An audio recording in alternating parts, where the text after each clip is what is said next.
Elon Rao साहब के पास एक बार फिर से मैं जाना चाहता हूं। एलन राव साहब, आपसे बात हो रही थी कि मैनुअल क्या कहता है और क्या कहीं पर उल्लंघन हुआ है, लेकिन साथ में ये भी देखना पड़ेगा इसमें जो नए नए किरदार आते जा रहे हैं, कई गायब हो रहे हैं, कई फिर से नाजिल हो रहे हैं, ये केस को कितना पेचीदा बनाते हैं। लेकिन क्योंकि एलन राव साहब अभी मुझको नज़र नहीं आ रहे हैं, लगता है उनके साथ अभी हमारा संपर्क नहीं है। श्रीवास्तव साहब हमारे साथ हैं और दोनों जस्टिस हमारे साथ मौजूद हैं। मैं एक बार फिर से सतीश चंद्रा साहब ये समझना चाहता हूँ आपसे कि ये इस मामले में समीर वानखेड़े पर पैरेलली जो अब ये जांच चल रही है, ये इस पूरे मामले को कितना नया ट्विस्ट देती है। और ये जो आरोप लग रहा है साथ में कि एक्चुअली ये दुराग्रह से काम किया जा रहा है बॉलीवुड के खिलाफ, ये जो बात जोड़ दी गई है, ये साथ में चस्पा किया जा सकता है सुविधा के हिसाब से, इसलिए जोड़ दिया गया या तथ्यात्मक है ये आरोप? नहीं, बॉलीवुड के खिलाफ कुछ नहीं है, ये तो इंडिविजुअल केस है और ये बड़ा सेंसिटिव केस बना दिया गया है, इसलिए सारा का सारा मामला चल रहा है। और इसके अंदर जांच तो चली रही है और डीप में जांच चलेगी।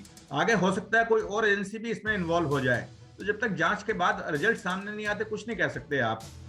इसको कहना तो अभी बड़ा मुश्किल है। बाकी तो स्टेटमेंट है, सबके अपने वेस्टेड इंटरेस्ट हैं जो अपने स्टेटमेंट दे रहे हैं। कोई किसी पार्टी से एफिलेटेड है, किसी का साला जेल चला गया था एनसीबी के अंदर, कहीं कुछ हो गया, तो सबके अपने वेस्टेड इंटरेस्ट हैं, तो इसलिए वो लोग बोल रहे हैं। लेकिन जो निष्पक्ष जांच होगी और जो कोर्ट के सामने आएगा, उससे ही पता लग पाएगा क्या है क्या नहीं है।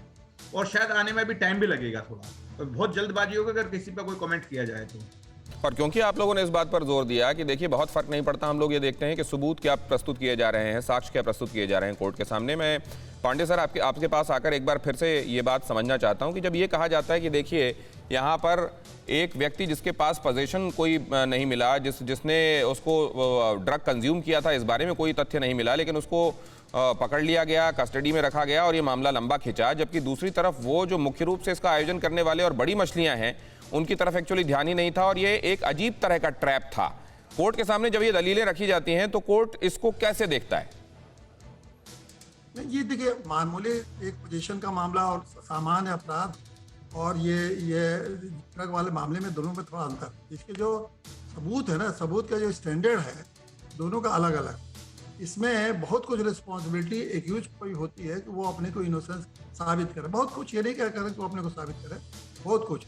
अन्य मामलों में ये कानून ये रहता है कि एक्यूज को कुछ नहीं साबित करना है, जो कुछ भी साबित करना है प्रोसिक्यूशन को ही साबित करना है। तो उस नज़रिए से जो सामान्य अपराधों के नज़रिए से डीपीएस के मैटर को नहीं देखा जाना चाहिए। इसके डिफरेंट कानून है, सख्त कानून है, जैसा कि सभी लोग जानते हैं, और सख्त कानून होने के नाते इसकी एक प्रोसीजर है और प्रोसीजर को पूरी तरह से फॉलो होना चाहिए अगर रहता हो। लेकिन जो सबसे ये बात है कि बार बार अगर ये सारी जो कहानियाँ बन रही हैं कि कौन वानखेड़े के क्या संबंध है, क्या कैसे है, उन्होंने कैसे किया। फ्रेम फ्रीज हो रहा है सर, मैं आपके पास वापस लौटता हूँ।